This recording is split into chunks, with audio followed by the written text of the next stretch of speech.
আসসালামু আলাইকুম ভিউয়ার, চলে এসেছি বাগানে কিছু সবজি হারভেস্ট করব, তাই ভাবলাম আজকের ভিডিওটি আপনাদের সাথে শেয়ার করি। আশা করি আপনাদের কাছে আমার আজকের ছোট্ট ভিডিওটি ভালো লাগবে। সকাল সকাল বাগানে এসেছি এবং এসেই দেখলাম যে গাছগুলোতে একটু সারও দেওয়া প্রয়োজন। যে সারটা আমি দিয়ে আমার বাগানটাকে এবছর মাশাআল্লাহ অনেক সবজি এসেছে। মনে হচ্ছে এবছরই প্রথম আমি আমার বাগানে এত সবজি যেগুলোই লাগিয়েছিলাম মোটামুটি সফল হয়েছি মনে হচ্ছে, আলহামদুলিল্লাহ। আমার গাছের প্রত্যেকটা গাছে এত ফল সবজি সব এসেছে। এটার কারণ হচ্ছে অর্গানিক সার ব্যবহার করেছি প্রচুর আমি এবছর। কিছুটা কষ্ট হলেও আমি চেষ্টা করেছি তেমনভাবে গাছে দেওয়ার মতো সার, যেগুলো কেমিক্যাল বা দোকানের সার রয়েছে সেগুলো দেইনি। মোটামুটি একেবারেই দেইনি তা না, প্রথম যখন গাছে মাটিগুলো তৈরি করেছিলাম তখন সেগুলো দিয়েছিলাম ফিশ ব্লাড অ্যান্ড বোন, তারপরে চিকেন ম্যানুর। তারপর থেকে যা শুরু করেছি এটা হচ্ছে এই সার, বিভিন্ন জাতের সব কিছু পচিয়ে এই কম্পোস্ট সারটা সবসময় প্রতি সপ্তাহেই 2 বার দেওয়ার চেষ্টা করেছি। এত বড় একটা বাকেটের মধ্যে এগুলো করেছিলাম, একেবারে সারা সপ্তাহ ফেলি এবং তারপরে সেটা যখন দেখি যে না পাতাগুলো পচে নরম হয়ে গেছে, তখন সেগুলোকে এনে এভাবেই একটু ছেঁকে, সেই সবজি পচাসহ দেওয়া যাবে না, তাতে আবার সেখান থেকে পোকার আক্রমণ হওয়ার দেখা দেবে। সেটাকে একটু ছেঁকে এভাবে গাছের পাশ দিয়ে দেওয়া যায়।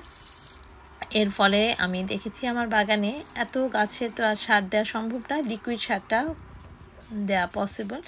সেই পথটাই আমি বেছে নিয়েছি এবং অর্গানিক সার বলে কথা, স্বাদও যেমন আলাদা, গাছগুলো দ্রুত বেড়ে ওঠে। এখানে টমেটো গাছে আর প্রত্যেকটা গাছে এবছর এভাবেই আমি সার দেওয়ার চেষ্টা করছি, লিকুইড সারটা। এর ফলে যেটা হয়েছে, মোটামুটিভাবে সবাই যেন একসাথেই তাদের ফুল ফল আসা শুরু করেছে। আর যখন যে সারটা দিয়েছি সব গাছকে একইভাবে, যেমন লঙ্গর খানায় খাবার দেওয়া হয় তেমনিভাবে এবছর চেষ্টা করেছি যে একই সার সব গাছকে দিয়ে গেছি। যেদিন পাতা পচা সার দিয়েছি বা কম্পোস্ট দিয়েছি সবজি পচার, সেগুলো সবাইকে দিয়ে গেছি। আবার যেদিন কলার ভেজানো পানি দিয়েছি, খোসা ভেজানো, সেদিনও সবাইকে এভাবে দিয়ে গেছি। এর ফলে দেখা গেছে যে সবজিগুলো এসেছে অনেক হেলদি, অনেক সাইজে আকারে বড় এবং খুব দ্রুত সেগুলো বেড়ে উঠছে।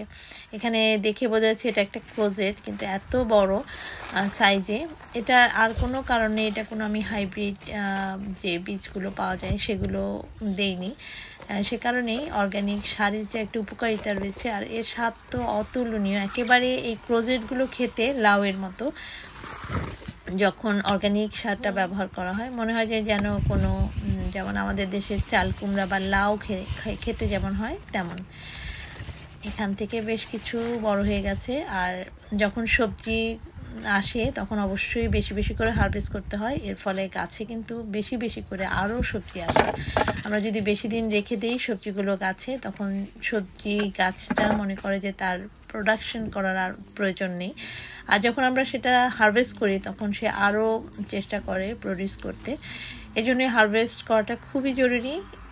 আজকে কিছু সবজি এখানে হারভেস্ট করে নিলাম এবং আপনাদের সাথে ছোট্ট একটা ভিডিও শেয়ার করলাম।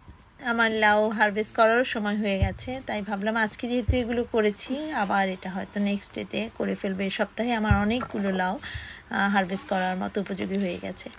এই ছিল আমার আজকের ভিডিও, আপনাদের সাথে শেয়ার করলাম। আশা করি আপনাদের কাছে ভালো লাগবে ছোট্ট এই ভিডিওটি। ভালো লাগলে প্লিজ ভিডিওটি শেয়ার করবেন এবং লাইকস কমেন্টস করতে ভুলবেন না। Thanks for watching. Allah Hafiz.